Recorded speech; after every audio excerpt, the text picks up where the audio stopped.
بسم الله الرحمن الرحيم. أن الحمد لله نحمده ونستعينه ونستغفره ونعوذ بالله من شرور أنفسنا ومن سيئات أعمالنا.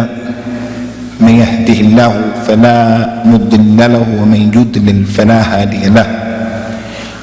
وأشهد أن لا إله إلا الله وحده لا شريك له، وأشهد أن محمدا عبده ورسوله صلوات الله وسلامه عليه. أما بعد، فإن خير الكلام كلام الله، وخير الهدى هدى رسول الله محمد بن عبد الله صلوات الله وسلامه عليه.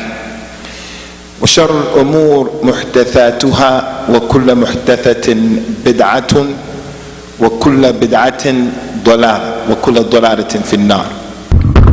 And the difference between how the Muslims are dealing with the prayer now and how the Salaf used to deal with the prayer. When I'm talking about the Salaf, I'm referring to those companions of the Prophet sallallahu alaihi wasallam wa radiyallahu anhum ajma'in, as well as the Tabi'een who were taught by those companions. But before dealing with the issue of the Salah, I just want to make a point that comes to us from a hadith of the Nabi sallallahu alaihi wasallam that goes to show that the religion of the companions, it has to be the religion that we are upon today. The way they understood Islam, the way they practiced Islam, the way that they existed, they are the blueprint for success.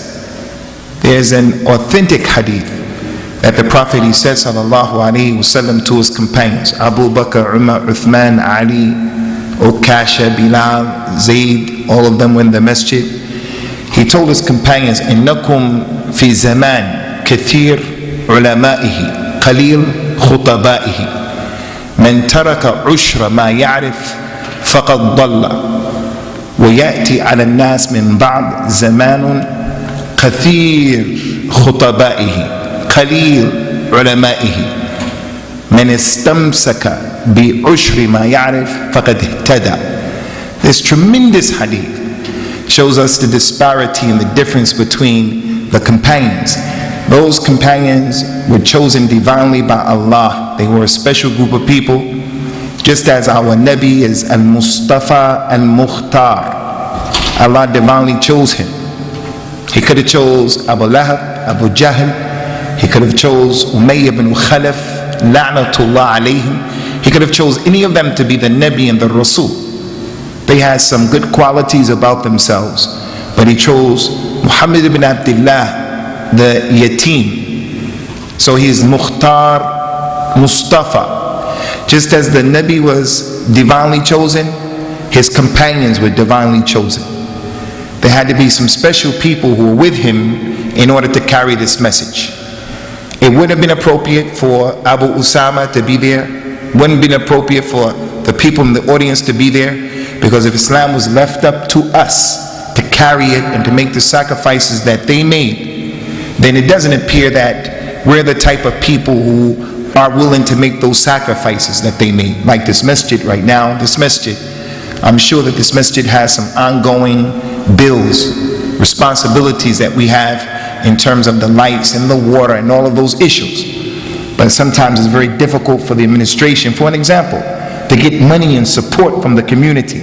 But we're very quick to pay money for cable TV, money for eating out, money for, not that those things are haram. The point is, those companions, they sacrificed everything that they owned, fi sabilillah. So this hadith, it shows that they're the blueprint. The Prophet told them sallallahu alaihi wasallam, you companions, you're living during a time where there are many ulama at any given time. In the masjid, Abu Bakr is an alim, Umar is an alim, Ali ibn Abi Talib is an alim, Abu Hurairah an alim, Ibn Umar, Abdullah ibn Mas'ud, Aisha is an alima, Abu Sa'id al-Khudri, Ubay ibn Ka'b, Abu Musa al-Ash'ari. They're all sitting in the masjid and they're ulama.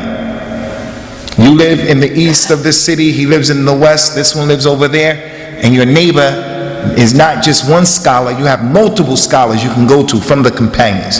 He said, you people are living in a time where there are many ulama and there are only a few khutaba. There are not many people who give the khutbah during the time of the Nabi sallallahu alaihi wasallam. As a matter of fact, no one ever stood on his minbar. He was the only one who gave the khutbah for Eid. He was the only one who gave the khutbah for Jummah. He was the only one. And when he died, sallallahu alaihi wasallam, Abu Bakr went and stepped on the second step. The Nabi used to be on the third step. When Abu Bakr stepped on the second step, the people were amazed. No one ever stepped on that minbar. He said that you people are living in a time where there are many ulama and there are only a few khutaba. In the city of Toronto, every masjid has 1 or 2 or 3 khatibs. There are many khatibs, but how many ulama are in this city? He said, anyone from amongst you companions, if you leave a 10th of your religion, the companions, if you abandon a 10th of your religion, you will go astray. So the companions used to pray the nawafil prayers. They used to fast Mondays and Thursdays. They used to go and make all kind of extra efforts. He said, there's going to come a time where the khutaba will be many. There are going to be many khatibs, and there are going to be only a few ulama. During that time, if a person holds on to a 10th of his religion, he'll be guided aright. That's our time. Now look at the disparity and the difference. The companions, if one of them left off, abandoned a 10th of the religion, they would have gone astray because the standard was very high. With them is the Nabi. They're special people. Now the time is different. If a person holds on to a 10th of the religion, he'll be guided aright. If he just prays 5 prayers a day, if he just fasts the month of Ramadan, if he just made Hajj one time in his life, if she wears hijab without niqab, just hijab, a hijab is okay, just the hijab, proper hijab, she doesn't go the extra step and wears niqab. If the people during this time just held on to 10% of their religion, they'll be okay, because we're living in the worst time. The Nabi, he said in an authentic hadith, مَا مِنْ عَامٍ إِلَّا وَالَّذِي بَعْدَهُ شَرٌّ مِّنْهُ حَتَّى تَلْقُوا رَبَّكُمْ. There's no year except that the one that comes after it is worse than the one that preceded it until you meet your Lord. So we are living in the worst time known to Bani Adam. This is a bad time to live in. But a person can navigate through this terrible time if he holds on to that kitab and he holds on to that sunnah. But how does he hold on to it? The way those companions held on to it. So this hadith, the companions, if one of them left 10% of their deen, they'll go astray. Now, if someone holds on to 10%, that's all, he'll be guided aright. It goes to show the companions are the blueprint for success. For each and every one of us, they're the blueprint for success. We have to pattern our lives after them, our ibadah after them, our aqidah after them, and so forth and so on. So now the question that we want to present to you in our presentation is, how was the salat with the companions? How did they look at the salat? This salat in al-Islam that the Prophet said about it, sallallahu alaihi wasallam, as-salat khayru mawdu', faman istata'a an yastakthir minha falyastakthir. The salat is the best thing that you can do. So whoever has the ability to make more prayer, do it, make more. Today, we did different things today. There's nothing you did better today from your actions that's better than the salat. We said to people, Assalamu alaikum, we sneezed and we said, Alhamdulillah. The person said, Yarhamakallah. We say, Yahdikumullah, wa yusru ba'dakum. We visited the sick person. We called our relatives. We gave sadaqah. We did different things today. There's nothing that you did better than praying to Allah today. Nothing better than the salah. He told us, sallallahu alayhi wa sallam, al-ahdu alladhi baynana wa baynahum as-salah. فَمَنْ تَرَكَهَا فَقَدْ كَفَرَ. The difference between us, the people in this masjid, the difference between us and all of those other people out here in Toronto, Sikhs, Jews, atheists, Christians, the difference between us and them is the salah. So whoever abandons that prayer, he's a kafir, disbelief. He fell into an action of kufr. It's one of the distinctions between us and them. One of the main distinctions between us and them. How did the companions look at this prayer? How did they deal with this prayer? And how do we look at it? There are many issues we can bring to the table. One of them at the top of the list is what was stated by one of the imams from the tabi'een, the people who were taught by the companions, the students of the companions, the tabi'un. One of their names was Abdullah ibn Shaqiq al-Uqayli. He's from the tabi'een. He said, Kana أصحاب النبي صلى الله عليه وسلم لا يرون شيئا من الأعمال تركه كفر غير هذه الصلاة. Those companions of the Prophet صلى الله عليه وسلم, they didn't see the abandonment of any action as kufr other than the salah. During the time of the companions, if you were a person who didn't pay zakat, they made excuses for you. They said, la'alla, larubbama, asa, maybe he doesn't have the money, maybe this happened, maybe they made excuse. If you didn't fast in the month of Ramadan, they gave you an excuse. Maybe he's sick, maybe he's traveling, maybe he's majnoon, maybe his job is too hard. If you didn't make hajj, they said maybe. You didn't go to jihad, maybe. But if they knew that there was a person who didn't pray, they said, this person is a kafir. That's how the companions, Abu Bakr, Umar, Uthman, Ali, this is how they looked at the one. Hey, that person over there, he doesn't pray. They'll say, he's a munafiq, he's not a real Muslim. That's not me saying that. That's how the companions used to look at the person who didn't pray. Now the question that I present to all of you is, those people who we know, or even ourselves, all of us know people, from our relatives, from our neighbors, people who work with us who don't pray. Or they just pray Jummah, or they just pray Eid. Now if the companions were here looking at that situation, they would say, our mothers are kuffar, our fathers are kuffar, our relatives are kuffar, our children are kuffar. That's how the companions would have looked at the situation. If a person is Hanafi, he's on a bona fide madhab in al-Islam, but when the madhab goes against the Quran and the Sunnah, there's a mistake, you have to put that mistake to the side and take the Quran and the Sunnah. The person who is Maliki, when your madhab goes against the Quran and the Sunnah in some issue, you have to put that mistake to the side and follow the Nabi sallallahu alaihi wasallam. The Shafi'i madhab, the Hanbali madhab, they're human beings and they all made a mistake. I want to ask you brothers in Masjid Salahuddin this question, and I don't want you to be shy to answer this question.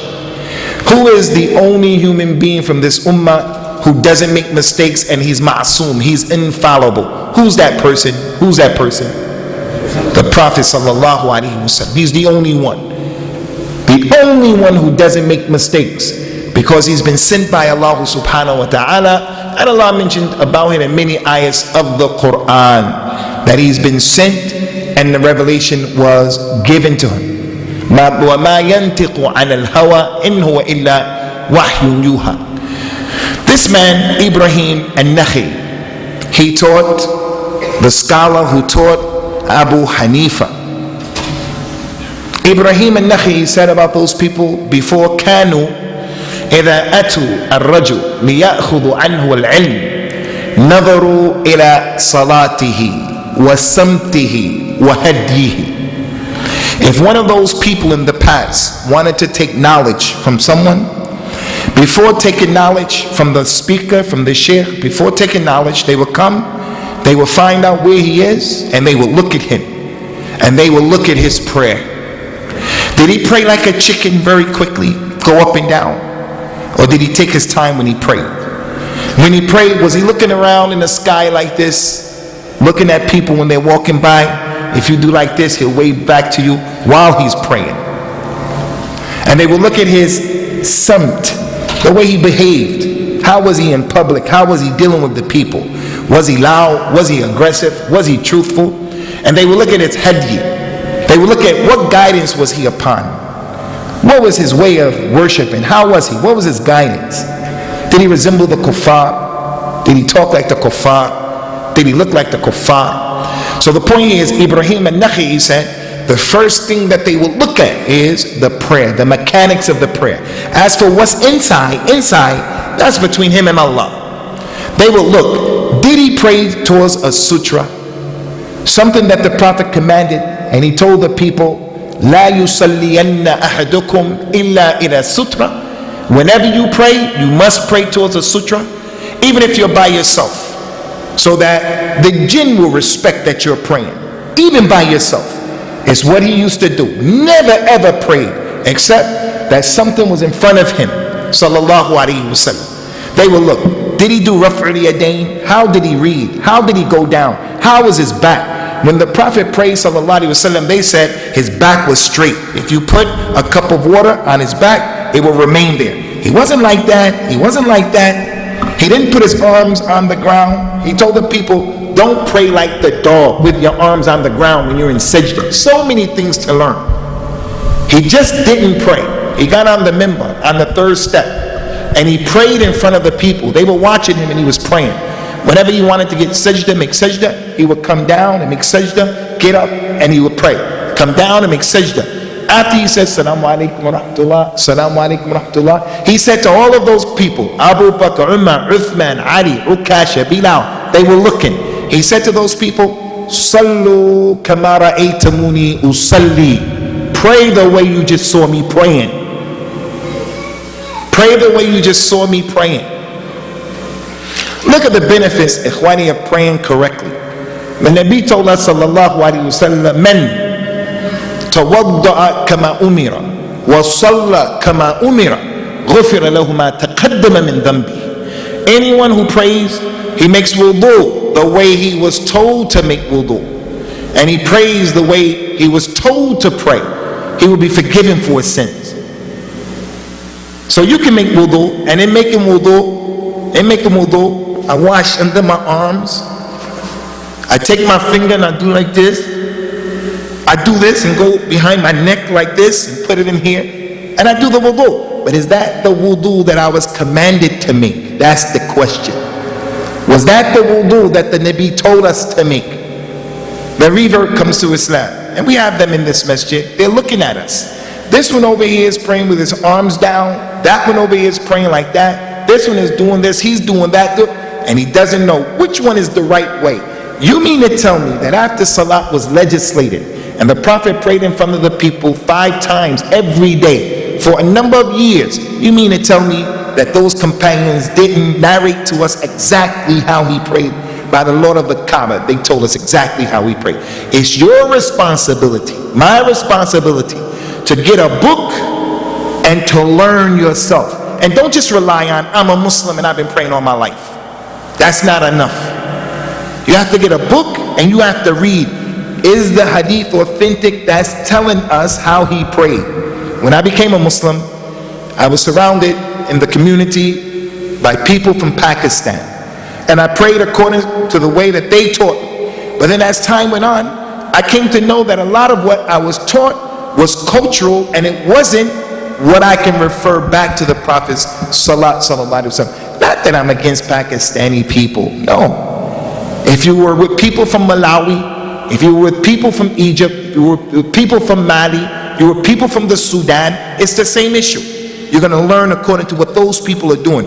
But is what those people doing what you can see in the authentic hadith of the Nabi sallallahu alaihi wasallam? So that's what those people used to do of the past. They would look at the man's prayer. If his prayer was crazy, they said he's not qualified to take knowledge from, because he doesn't have adala. Now, what do you think is the case with the Muslims today? If someone came to you to marry your daughter and he drinks khamr, we're going to say, wallahi, you're not going to get my daughter, and rightly so. But if he came and he had a good job and he didn't pray, we'll say, sure, I'll marry you. And drinking khamr is less of a sin than abandoning salah. If a person doesn't pray, that's a bigger sin and a bigger crime than drinking khamr. Drinking khamr is a kabira from the kaba'ir. Leaving off the salah is kufrun billah. The Muslim who drinks khamr, that's lesser than the one who doesn't pray. How did the companions look at the salah? How did they look at the salah? The Nabi sallallahu alaihi wasallam warned the people and told the people about ad-Dajjal. Ad-Dajjal, the biggest fitna that Allah created since He created Adam until Yawm al-Qiyamah. In the prayer, He taught us, seek refuge in Allah Ta'ala from the Dajjal. In the prayer, every day. Your sunnah prayer, your wajib prayer, ista'idhu billahi fi salat, ista'idhu billahi min arba', He told the people. Seek refuge in Allah from 4 things in the prayer. One of those things is the fitna of the Masih ad-Dajjal in the prayer. Look how they used to look at the salah. Look, the Nabi said that when the Dajjal comes, he's going to be on this earth for 40 days, 40. The first day that he comes here, when the Dajjal comes on the first day is going to be like 1 year. It's going to be protracted. It's going to be a long time. The first day is going to be like a year. The second day is going to be like a month. The third day is going to be like a week. And the rest of the days, the other 37 days will be like these days. It's not for you and me to say how, why. Allah does what He wants to do. So the first day, it's going to be like a whole year. Second day, a month. Third day, like a week. The fourth and subsequent days, like the days that we have. When the companions heard that, what was the question? They said, Ya Rasulullah, kayfa nusalli? How do we pray if that's the case? That's what they're thinking about. They're thinking, if the first day is like a year, how are we going to pray Fajr, Dhuhr, Maghrib, Isha, Asr, Maghrib, Isha? How? That's the thing, because that's what their lives were moving with. Today, if the people were to hear that hadith for the first time, the first day that the Dajjal is here would be like a year. The second day is going to be like a month. The third day is going to be like a week. And then the rest of the days would be like just the regular days. The person now hears that today. He'll say, well, I hope when he comes that first day, it's my vacation time. I hope it's during the time of the World Cup. I hope it's during the time when I can have, I can sleep longer. How long will I be able to sleep? That's what we'll question. The companions want to know, how do we pray? He told them, sallallahu alaihi wasallam, qaddiruha taqdira. You have to try to figure it out. Do your best. And that hadith goes to help us in places like this part of the world, where the day and the night gets crazy during the winter months and there's no twilight and things like that. We do the best by making the taqdeer. That's how the salat was with the companions. Another example, and there's just many examples. Umar radiyallahu ta'ala anhu, the Amir al-Mu'mineen. We all know in the story of the maqtal of Umar was assassinated by a coward Persian, a Majusi man. He was a coward. He didn't want to face Umar face to face like a man. Let's square off. I feel this way about you, and I'm telling you what's on my mind. I'm a man, you're a man. How do you want to deal with this situation? He wasn't like that. He was a coward. He was a coward to the degree that he decided to assassinate Umar while he was praying. And one of the reasons why the coward kafir chose the time of salat is he knew that when those companions started praying, they were focused. That's the time when you can take advantage of them. You can steal things from them at that time. That's the time you can take advantage of them, because they weren't looking around. They weren't looking around. They were paying attention to the place where they were going to prostrate, and they were thinking about what was being read and what was being said and who they were standing before. So the coward, when Umar started the salah, he came up with a sword, a little knife that was poison, put it in his stomach and turned it and ran away. On his way out, he started stabbing other people in the line in the first row. They caught him before he got out of the line. But what did the companions do? Did they panic? If we were to pray in a masjid and the imam caught a heart attack and we just stopped praying and we called 911, no one can blame us. We're trying to save this man's life, bi'idhnillah. The companions didn't panic. The man stabbed him. Umar said, the dog has killed me. He turned around and he chose Abdurrahman ibn Auf, who was in the first line behind the imam from the ulama, he pulled him up and he just walked up and kept praying. He shortened the prayer, he shortened the prayer.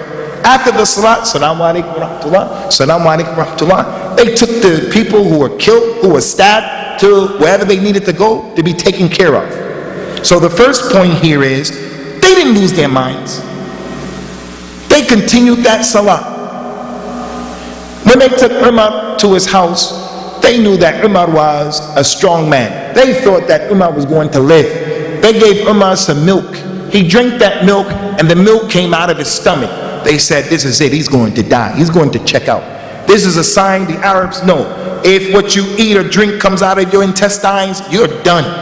They knew he was going to die. He lost consciousness. The people didn't want him to lose consciousness because they knew if he goes to sleep, he may not wake up. They were trying to keep him awake. He wouldn't stay awake. Abdullah ibn Abbas said, I know what to do. Abdullah ibn Abbas said, Ya Amir al-Mu'mineen, as-salah, it's time for the salah. Umar woke up. He woke up. He said to the Muslims who were around him, Wallahi, la salata, la imana liman la salata lahu. He said, there's no iman for the one who doesn't pray. Again, number two, what woke him up was, it's time for salah. The man's intestines are open. He wasn't listening to the people. They couldn't wake him up. But when he heard it's time for salah, he woke up and he told the people, Wallahi, la imana liman la salata lahu. Let's take that statement of that companion and put it on our wives. Put it on our children. Put it on our relatives. Put it on ourselves. La imana liman la salata lahu. And he died, radiyallahu anhu. But he died how? He died trying to make wudu, to make salah in that condition. That's how those companions used to look at the salah. No one's asking a person here, if you have a cold, if you have a headache, you don't have to come to the masjid. You make salah at home. If you live far from the masjid, you don't have to come to the masjid. You make salah at home. No one's asking, Allah is not asking us to break our necks to make salah. But He's telling us, إن أول ما يحاسب به العبد من أعماله يوم القيامة الصلاة. The very first thing Allah is going to ask you about Yawm al-Qiyamah is that prayer. What did you do about it? The very first thing you're going to be questioned. You want to know how the salat was important to those companions? Then look at the murabbi of the companions, sallallahu alaihi wasallam. The Nabi, when he was dying, salawatullahi wassalamu alayhi, he used to come out and he had his head wrapped up, and they used to bring him out and they would bring him to the salat and he would sit down and pray because his head was having so much headache. And that's how the companions used to do. One of them, if he became sick, they made jihad, he fell off of his horse, he was limping, something happened, he was hurt, he would get with two people and he would walk between them to come to the masjid. Not out of showing off a riyah, not out of showing off. He would do that because the salat and the jama'at was important to them. And they looked at it as something normal. Because if he didn't come to the masjid, they would think this man is a munafiq. So they didn't want to push that tuhma off of them. They didn't want that to be connected to them. When the Nabi sallallahu alaihi wasallam couldn't come to the masjid anymore, he couldn't come to the masjid, he said to the people, tell Abu Bakr to lead the people in the prayer. Ya Rasulullah, Abu Bakr, when he leads the people in the prayer, he's crying and we can't listen to him, we don't hear him. Tell Abu Bakr to lead the people in the prayer. When he's crying, Ya Rasulullah, we can't listen to his prayer. That's the condition of the companions in the salah. But that's not what I want right here. What I want is what happened with the Nabi. When he was about to die, he lost consciousness. He lost consciousness. He woke up and he said a few words. So this is a question, that's a trivia question for you younger brothers and all of you. If someone were to ask you, what were the last words that came out of the mouth of al-Mustafa? The very last words. He could have said anything, a lot of things. Allahumma ighfir li wa li ummati. He could have said that. Forgive me and my ummah. He could have said anything. Oh Allah, make it easy for my ummah. Protect my ummah. He could have said anything. What were the last words? Ali ibn Abi Talib said, the last words that came out of his mouth were, he lost consciousness, he woke up. He said to the community, as-salat, as-salat, wa ma malakat aymanukum. Take care of the prayer, take care of the prayer, and take care of your right hand possessions. Take care of your slaves, take care of your wives, take care of your children, take care of the people under your authority. And he lost consciousness. Time went by. He woke up again. What do you think he said now? Did he say something different? He said the same thing. As-salat, as-salat, wa ma malakat aymanukum. Take care of the prayer, take care of the prayer, and take care of your right hand possessions. He lost consciousness. The third time, he woke up. After some time went by, as-salat, as-salat, wa ma malakat aymanukum. Take care of the prayer, take care of your right hand possessions, and then he died. Now I'm asking all of you, Abdullah, Ahmed, Bilal, Abdurrahman, Ghulay, Liban, I'm asking all of you, do you think that there was some hikmah in the Nabi sallallahu alaihi wasallam, the last thing that came out of his mouth, the last kalam of a nabuwa to Bani Adam, no more Nabi after him, the last kalam of the khatam of the Anbiya, as-salat, as-salat, wa ma malakat aymanukum. Do you think he said that abathan, just messing around? He didn't have something better to say, something better to do? That was the salah with those companions. Now, we're in this country, in Canada. It's not easy taking care of these children, teenagers in our own homes. They don't get up and pray. And if you put too much pressure on them, we're afraid we may make them run away from Islam. We don't want that to happen. We don't want that to happen. But we have to do something. We have to do something about sitting those kids down and talking to them. But before talking to them, we ourselves have to be examples. We ourselves have to be examples.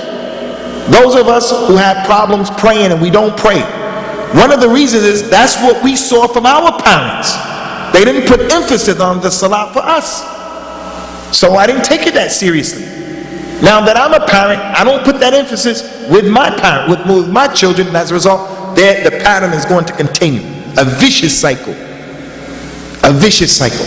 So here in Masjid Salahuddin, may Allah Ta'ala make all of us from the Salihin and the Salihat, and may He make the Islah of our affairs. The first talk that I want to say to you brothers and you sisters as well is the importance of this Salah. As-salat, as-salat, wa ma malakat aymanukum. Take care of this prayer to the best of your ability. The person who owes on to 1/10 of Islam, all he's praying is 5 times a day. That's all. 5 times a day. He's doing a lot in relationship to the time that we're living. But if he can make more salat than that, then he should make more salat than that. Especially if there was a time during his life when he didn't pray. How do we make up for those prayers that we missed when we were not praying? The prayers that we were negligent? The Prophet says, sallallahu alaihi wasallam, Yawm al-Qiyamah, Allah will tell the malaika, look at the salat of my slave, and if his fard prayer is lacking, it's naqisa, if it's lacking, then look at his nawafil and complete the fard prayer with his nafila. That's one of the inspirations and one of the incentives in the month of Ramadan. When you're tired praying Taraweeh, stay in the masjid and keep praying to make up for all of those prayers that you missed. Praying the 2 rakats of Tahiyatul Masjid, Ad-Duha, 12 rakat, whatever you can do. There's the prayer of Salat al-Hajjah. There's the prayer of so many different prayers in this religion. Do what you can do. Those of us who missed some prayers, you make tawbah to Allah Azza wa Jal, and you just try to make more and more nawafil. Make more and more nawafil. The first thing that Allah is going to question us about Yawm al-Qiyamah, ikhwani, will be this prayer. If this prayer was right and exact, the mechanics, you know how to do it, and also internally, the jawhar of the salat, how you have khushu and concentration. If it was right and exact, the rest of the deeds are going to be right and they're going to be exact. If this prayer was lacking, the rest of the deeds are going to be lacking. We ask Allah Azza wa Jalla to make it easy for us, inshallah, to make the salat the qurra of our eyes, and to make the salat something easy for us to do, so that we can be able to do it in a way that is pleasing to him. This is what we wanted to present to you brothers in a way of advice on this night, inshallah, the night that the kuffar, these Christians, are so happy because they actually believe Isa ibn Maryam was murdered and he came back to life on this day, on this Sunday. وَمِنَ النَّاسِ مَنْ يَعْبُدُ اللَّهَ عَلَى حَرْفٍ. From the people of those who worship Allah and they don't know what they're doing. Muslims are like that as well. We don't want to be like that. Pray the prayer sometimes, don't pray it sometimes. When we do pray, we don't pray it the right way. Those kuffar of Quraysh, they used to make salah. Kuffar of Quraysh, they used to make salah. Allah said about the kuffar of Quraysh, وَمَا كَانَ صَلَاتُهُمْ عِنْدَ الْبَيْتِ إِلَّا مُكَاءٌ وَتَصْدِيَةٌ. The salat of Quraysh at the Kaaba was nothing but clapping hands and whistling. They were just having a party. But it wasn't ibadah of Allah. Those people were having a party, but they were making shirk with Allah, so it didn't count. They were doing a worship that Allah didn't sanction, He didn't author. As a result of that, it's not going to be accepted. It wasn't the right way. Those kuffar of Quraysh, showing their sincerity, they would be sincere. The man would say, I want to make tawbah to Allah. They believed in Allah, but they believed in those other gods will help them to get to Allah. He said, I want to make tawbah to Allah. He or she during that time would take their clothes off, all of their clothes. They said, I drank khamr in these clothes. I murdered someone in these clothes. He committed zina in those clothes. I did this, I did that. So he would take all of his clothes off. The lady would take all of her clothes off. And then they would go around the Kaaba making tawbah to Allah with sincerity. With sincerity. But that sincerity wasn't accepted by Allah Azza wa Jal because that's not what Allah sanctioned. First, they're making shirk with Allah. Secondly, who told them to do that? So that goes to show, Khwani, the salat that we want to pray, the ibadat of al-Islam, the aqeedah of what we understand, it has to be what is sanctioned by Allah. It has to be correct. أَمْ لَهُمْ شُرَكَاء شَرَعُوا لَهُمْ مِنَ الدِّينِ مَا لَمْ يَأْذِنْ بِهِ اللَّهُ وَقَدِّمْنَا إِلَى مَا عَمِلُوا مِنْ عَمَلٍ فَجَعَلْنَاهُ هَبَاءً مَنْثُورًا. They're going to come Yawm al-Qiyamah with all of those prayers, whatever they did. Allah is going to make it like the scattered particles, like the sun. When it comes through the window, the sun comes through the window, the rays of the sun. You take a pillow and you hit it like that. Those particles, it's haba manthur. They're going to come with all of these actions, all of the prayer he did. But it's nothing because he didn't do it the right way. He didn't do it the right way. So let us try our best, to the best of our ability, to be examples for our kids. We learn how to pray first, and in a nice way, easy way. Sit those shabab down, sit our wives down, and talk to these people about the importance of the legislation of this prayer. If you brothers have any questions for the next 5 minutes concerning what we just mentioned, we don't mind dealing with any of your as'ila. What time is the adhan for Isha? Huh? The adhan is 9:15. If you brothers have any questions, inshallah, we'll deal with your questions. If not,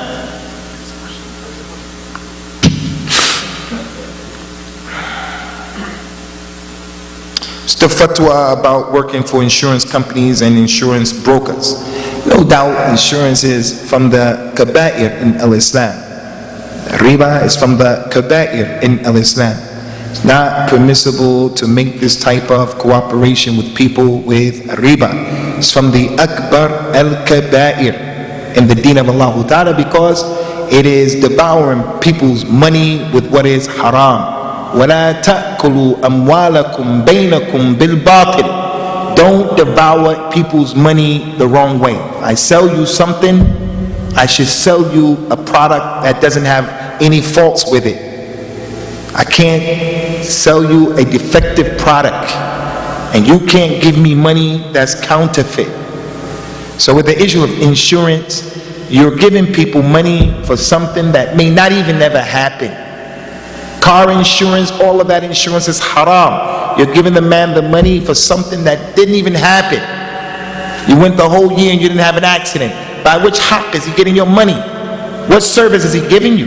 He's eating your money with haram. That's the system of the dhalam, kafar. But we're compelled to get certain kinds of insurance. You're compelled. If you don't have that insurance on your car, you're going to get in trouble. So you have to get that. La yukallifullahu nafsan illa wus'aha. No problem, because you have to do it. But get the least amount of insurance. Don't get what is beyond the call of duty. As for working in these places, it's better not to work in there. Allah Ta'ala mentioned in the Quran, وَتَعَاوَنُوا عَلَى الْبِرِّ وَالتَّقْوَى وَلَا تَعَاوَنُوا عَلَى الْإِثْمِ وَالْعُدْوَانِ. Insurance is ithm and udwan and dhulm. But that doesn't mean that I'm telling Amr min al-Nas, who works in the, I'm not telling you go quit your job. I'm not telling you that. I'm telling you it's better for you to find another job. It's better for you to try to find another job. دَعْ مَا يُرِيبُكَ إِلَى مَا لَا يُرِيبُكَ. وَاللَّهُ أَعْلَى وَأَعْلَى. Tfadli ya Shaykh. Concerning the ta'khir of the salat, something happened with the companions. What was collected by Imam al-Bukhari, one of the greatest scholars of Islam from the Tabi'een. He was from the Sighar al-Tabi'een. His name was Muhammad ibn Shihab al-Zuhri. Tremendous Imam of al-Hadith in Islam. He was living in Sham, and he came in upon the companion Anas ibn Malik. Anas ibn Malik was in Sham. Muhammad ibn Shihab al-Zuhri, when he saw Anas, he was crying. The companion was crying. The Tabi'i said, why are you crying, Anas? He said, Wallahi, لا أعرف شيء مما كنا عليه على عهد النبي صلى الله عليه وسلم إلا هذه الصلاة وهذه الصلاة قد دعيت وهذه الصلاة قد دعيت. He said, I don't know anything that the people are doing right now. I don't recognize anything that the people are doing like we used to do during the time of the Nabi, the companions. We used to be brothers without racism. We used to make sacrifices for the masjid and for each other. We used to care about each other. We used to be people who were clear and distinct. We're Muslims and they're kuffar. And you can see the difference between us and them. The way the religion was, when we were with the Nabi, I don't recognize what's going on with you people. You people are stingy. You people are lazy. You people borrow money and don't pay it back. You people are lying. You people. He said the only thing that I recognize that is similar to what it was during the time of the Nabi is the salah. And the salah that you're doing has been lost. What did he mean by the salat was lost during the time of the Tabi'een? He didn't mean that they weren't praying. This hadith is collected by the Imam al-Bukhari. One of the scholars who translated or explained the hadith of al-Imam al-Bukhari was al-Imam Ibn Rajab al-Hanbali. He has a book called Fathul Bari, just like Ibn Hajar al-Asqalani. But Ibn Rajab al-Hanbali died before he completed his book. He explained that hadith. He said the meaning of Anas' word, radiyallahu anhu, that the salat is lost during the time of the Tabi'een is that the bad rulers, the oppressive rulers were present during the time of the Tabi'een, and the rulers were making the ta'khir of the salat. Al-Hajjaj ibn Yusuf al-Thaqafi, the Prophet told Abu Dhar, Ya Abu Dhar, kayfa bikum إذا كانت عليكم أمراء يؤخرون الصلاة عن وقتها. How is it going to be, Abu Dhar, if you have leaders over you who wait until the prayer is out of the time? You know what they used to do? You want to know what they used to do? Yazid ibn Muawiyah, not Muawiyah radiyallahu anhu, Yazid and those people like that, they used to on Friday, they would make Salatul Jum'ah at Maghrib time. And they used to tell the community, if we catch any of you praying by yourselves, we're going to get you. We're going to get you. And because they were bad rulers, you better not get caught praying by yourself.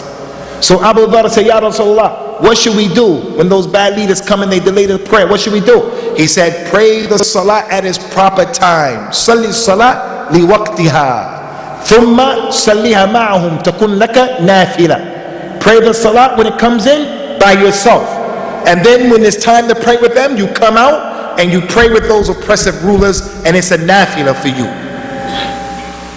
So they used to make the ta'khir of the salah at that time. But the ta'khir of the salah, the delay of the salah at that time, is not like what's going on right now. The ta'khir of the salah right now is something that's permissible in most instances. Jibril came to the Prophet sallallahu alaihi wasallam one day, and he prayed Salatul Fajr at the beginning, Salatul Dhuhr at the beginning, Al-Asr at the beginning, Al-Maghrib, Al-Isha at the beginning. The next day he came and he prayed Salatul Fajr at the end, Salatul Dhuhr at the end, Al-Asr, Maghrib, Isha. And he told the Nabi sallallahu alaihi wasallam, this is the time of the salah for your ummah. So there's a window of opportunity. There's a window of opportunity.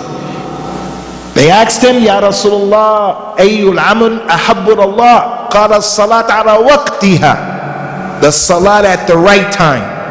So if you pray the salat, sometimes the Nabi would delay Salatul Dhuhr because it was too hot. For the Fajr prayer, you could pray that at the beginning. The Ahnaf people prayed a little later on. You could pray that. You could pray that. It's permissible. It's permissible. So you don't call that the ta'khir of the salah, except with some of the people who let the salah, especially Fajr, almost go out. So this is what is not permissible. For the Eid al-Adha, follow Saudi Arabia. For the Eid al-Adha, when the Muslims are Arafah, the community should follow what Saudi Arabia is doing. And that's because the Ummah is there. For the Eid al-Fitr, whatever your local masjid is doing or whatever your relatives are doing, you have to decide that issue. What's going on in the dynamics? What's all of the, if there's this fitna that goes on every year, you have to look at the situation. If this is the masjid that you're connected to and they're going to do it on a particular day and you're not going to have any fitna in your life with your relatives somewhere else or this, that, then unity in these types of issues are better.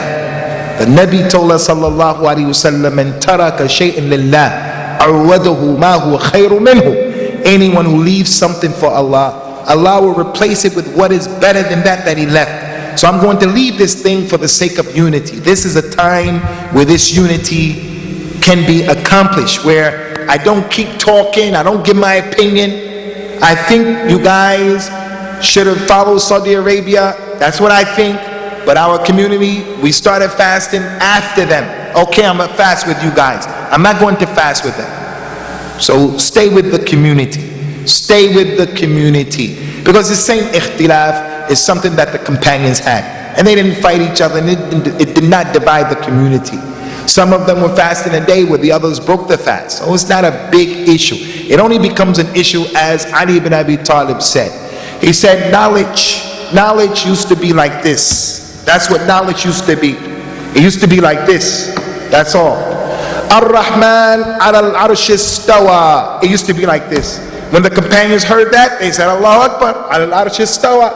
And they will look up, oh Allah, give me a... But then Ali ibn Abi Talib said, people who don't have knowledge started getting involved, giving the opinions, and now knowledge is like this. It's confused. Everyone has an opinion. It's not for everybody to have an opinion, because everyone is not qualified to have an opinion.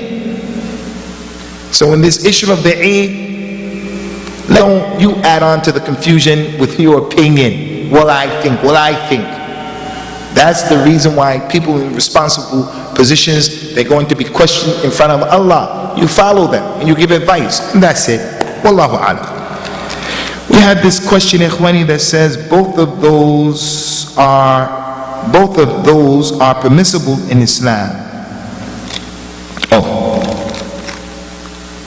Should we take the money earned from riba income and like I think building masjids? Yes, it's permissible, inshallah. It's permissible.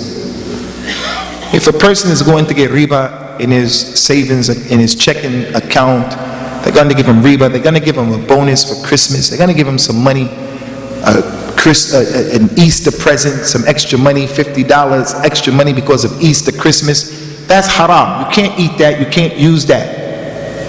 So if you can give that money to the masjid and don't expect any reward for it, it's permissible. And if you're a person who needs it yourself, then go ahead and use it. If you need it yourself, why are you going to give it to somebody else? If you need it yourself without having a tamar, you're not really wanting it, coveting it, you want it. It's just my condition. Use that to pay your taxes. Use that to pay the water bill. Use that to pay the electric bill. And if you want to give it to the masjid, if you want to give it to a poor person, give it to him, but don't expect any reward. In the past, the scholars used to tell the people, in this type of money, put it in some mashru' al-am. Put it in something like building the roads, building the masjid, making a well, something that everyone will get benefit from, and don't expect any reward. But again, if you need that money, pay some oppressive bill with it. They're charging you something that's oppressive. There's a bill, you shouldn't have to pay it. Just the system is dhulm. So you take that haram money and you pray that haram thing with it that they're killing you with. What about buying a house on a mortgage, based on a mortgage? As I told you, ikhwani, riba is a kabira from the kaba'ir. It's from the akbar al-kaba'ir. It's from the biggest sins. Times, assalamu alaikum wa rahmatullahi wa barakatuh. Assalamu alaikum wa rahmatullah. And he used to say, assalamu alaikum wa rahmatullah. Assalamu alaikum wa rahmatullah. And he used to say, assalamu alaikum. If you do this in the masjid, assalamu alaikum, the people are going to say, subhanallah. Subhanallah, Sheikh. Subhanallah. And they'll just keep waiting. And then if the imam turns around, says, start doing the dhikr of Allah, they're going to say, hey, we have to pray again. But if you read about these issues, you'll see the different ways that he used to do different things. That book is written by Sheikh Nasiruddin al-Albani. Nasiruddin al-Albani is one of the greatest muhaddiths of this time that we're living in. And as I told you earlier, there's only one person who's ma'soom, mistakeless. What's his name? Muhammad sallallahu alaihi wasallam. Is al-Albani ma'soom? Is he mistakeless? La, wallahi, he's not mistakeless, but he is a big scholar, and he went through over 300 books to put that book together, and it's been translated into English. So get that book, inshallah. Akhuna, wa alaikum salam. Now, that's a good question, ikhwani. Some of the madhabs and some of the people teach you, if you move 3 times in the salat, batalat salatuka. If you move 3 times, there's a hadith that a man was scratching his beard, and it said that the Nabi said, "Lo khasha hadha fi salati lamma fa'al." If he had khushu', he wouldn't have been doing that. So some of the madhabs say, if you move 3 times, you have to start the salat again. I just told you that the Nabi prayed on the minbar, and when he wanted to make sajda, he got down. How many steps were on his minbar? 3.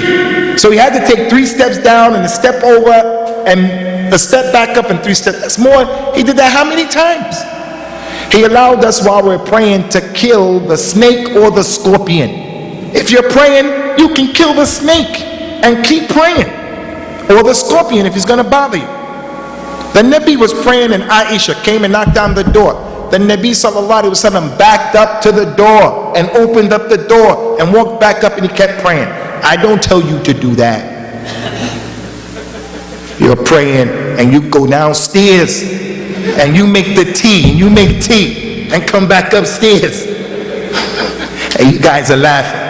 Someone would understand that from me. So it's permissible to move. Your child is playing with the electric, with the plug. You're afraid for your child. You can walk over and pull that child. The Nabi used to pray with his granddaughter Usamah. He would put her down when he makes sajda, pick her up when he gets back. You can move. But you move with what is ma'qul. With what is ma'qul. Because he said about the salat sallallahu alayhi wa sallam, inna fi salat la shughla. Inna fi salat la shughla. يعني الإنسان هو مشغول بالصلاة. He has to make the tarkeez in his recitation. What rak'ah is he on? He has to think about the ayat. There's a lot of things. So when he's praying, he is not in need of someone standing in front of him and his aura is being exposed when he makes sajda. He doesn't need someone in front of him with a Heineken t-shirt on. We shouldn't come to the masjid with that nonsense, with that craziness. Come to the salat and come to the masjid with the adab of our religion. اوكي اخواني، نكتفي بهذا القدر ان شاء الله تعالى حتى ننصرف. عندنا مسافة بعيدة طويلة علينا ان نقطعها. اخر سؤال عند الشيخ، اخر سؤال. تفضل يا اخي. لا، هذا الذي وراءك. That's the last one. تفضل يا اخي. Permissible. Concerning bringing the kids to the masjid, and the issue is very easy. The children of the companions used to be in the masjid. They used to come, Hassan and Hussein. The Nabi would make sajda and he would be in sajda for a long time. And the reason why he stayed in sajda for a long time is because his grandson was on his back. For the Jummah prayer, he was given the khutbah and he saw Hassan about to do something and get hurt. And the Nabi came off of the mimbar and he picked the boy up and got back on the mimbar, showing them that this is from the children can be in the masjid. He says, sometimes I start to pray and I want to read for a long time, but I hear the crying of the baby and I want to make this prayer short for the mother, showing that the kid is in the masjid. In the month of Ramadan, the companion said, our children used to fast with us in Ramadan. And when they started to get hungry in the masjid and make noise, we would give them toys to keep them quiet until the Maghrib time. So you go into these cultural masjids, the cultural masjids that we bring these ideas back from our countries that help our children to become extreme and radical. The imam is speaking a language that the kids doesn't understand. He's speaking Somali, he's speaking Arabic, he's speaking Urdu. The kid doesn't, he knows English. Or maybe he's speaking English, but it's not the English that he understands. They're not on the same. So when the kid goes and he meets someone and that person is talking jihad, we gotta kill him, Islam, Izzatul Islam, he says, this is the one, this is the one. And then the kid goes somewhere and he kills himself and he blows himself up. This is a backwards way of Islam, backwards, cultural Islam. No facilities for the ladies. There are masjids from where we come from, the lady doesn't even come to the masjid because she doesn't know. She doesn't know. The lady Hani, she said, Hafithtu Surat Qaf min fi Rasulillahi sallallahu alaihi wasallam. Innu kana yaqra'aha ala al-minbar kulla yawm al-jum'ah. That whole surah, Qaf wal Quran al-Majid, she memorized it directly because she was in a masjid. They have a door in the Prophet's masjid called Babu Nisa. Last thing, those cultural masjids, they put a loha on the door. Jannibu majalinakum wasibyanakum masjidana. Keep your crazy ones and your children out of our masjids. Qala Rasulullah sallallahu alayhi wa sallam. The Prophet said, Jannibu majalinakum wasibyanakum masjidina. The Nabi never said that. Keep your crazies and your kids. But in saying that, that doesn't mean that you bring your kid to the masjid and he runs around and he's going crazy. No, he has to have adab. He has to respect the hurma of the masjid. Last question for you, Sheikh. Well, akhi, I wasn't there. And as they say, al-hukmu ala shay far'un tasawwurihi falam ahdar. I wasn't there. So I can't make any ta'liq what the imam did, right or wrong. But generally speaking, we have a way of making al-amr bin ma'roof and al-nahi an al-munkar. Ud'u ila sabili rabbika bil hikmati wal mu'idati al-hasana wajadilhum billati hiya ahsan. Al-hikmah is wad'u shay fi mahalli. I wasn't there. But what I would say to you brothers in leaving, listen, what I'm telling you in leaving, we have to have sabr with our imams. We have to have sabr with our administrations. I'm a married man and I'm not perfect. My wife, when I make a mistake, I want her and I expect her to have sabr with me. I'm not perfect, I make mistakes. I don't want her when I'm sitting at the dinner table. I don't want her screaming at me in front of my children, embarrassing me in front of my guests, embarrassing me in front of her relatives, my relatives, and I'm not perfect. And we're all married people and we all make mistakes. How do you want your wife to deal with you? You're the imam of the house. You're the imam and you're making mistakes. You want your wife to have some sabr and overlook and so forth and so on. That's number one. Number two, in this masjid, we have to support the administration. We have to support the imam, because in supporting them, it doesn't mean you just let anything happen. It means that you advise them behind closed doors with sincerity. We want our community to move forward. We have a lot of goals and objectives, formidable objectives. Our children, our wives, ourselves, political issues going on. We need infrastructure. The masjid needs money. We have so much that we have to do. We can't allow and we can't afford crazy mentalities to make the waters even more murkier. And that's why I say to you brothers, you guys, the Quran and the Sunnah, the way those companions understood it, it's the blueprint for us. Abu Bakr is an Arabi Asil, a real Arab from Quraysh. Bilal ibn Rabah is Habashi. Salman al-Farisi is a Persian. Suhaib al-Rumi is a Roman man. Roman. Look at the distinctions between them. Abdullah ibn Salam is a Jew, Yehudi. Look at the difference. Allah said about the Yahud, لَتَجِدَنَّ أَشَدَّ النَّاسِ عَدَاوَةً لِلَّذِينَ آمَنُوا الْيَهُودِ وَالَّذِينَ أَشْرَكُوا. But when they accepted Islam, those differences, when they accepted Islam, and they allowed that Quran and that Sunnah to navigate their way and chart the way for them, the whole world became Muslims. Now we want to do it a different way. I'm a doctor, you have to listen to me. I'm from this tribe, you have to listen to me. I was here when the masjid started, you have to listen to me. I'm more intelligent, I live over here, I have a new car, you have to listen to me. I think this about my... La ya akhi. We have a lot of jobs to do. Take it easy, take it easy. Respect each other, be easy. The kitab and the sunnah, the way those companions understood. Now I'm going to ask you guys to let me go as your asir. I'm the asir. I have to get out of here. I have a long way to go.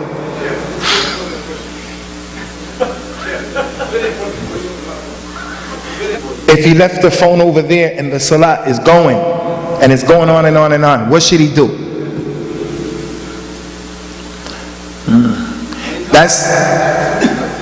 It's part of the responsibility of the imam. When the Nabi used to pray sallallahu alaihi wasallam, he didn't do what the imams do today. Just Allahu Akbar and we start praying. The Nabi made sure that the lines were straight, and he said things to prepare the minds of the people. That's one of the reasons why we pray the sunnah, to get prepared for the fard. You just don't go into it. You pray those days before Ramadan, Sha'ban, to get ready for Ramadan, and so forth and so on. So the imam, part of his responsibility is to remind the people of these issues about the phone as well. But let's just say it happened, he forgot, and it starts to go off. And then the song comes on, the ringtone, because it happened with us as well. The song was a bad song actually in our masjid. The guy said, I'm not saying that you a gold digger, but you're not messing with a broke nigga. That's what the song was saying. And it was embarrassing, it was disturbing. To be honest with you, akhi, I don't know the answer to that. Allahu Alam. I can't tell somebody get out of the salat. I can't say that. Allahu Alam. I'll ask that question and I'll find that question out, inshallah. It's a good question. Sorry for going beyond the time of the adhan. هذا وصلى الله وسلم على نبينا وعلى آله وصحبه أجمعين. السلام عليكم.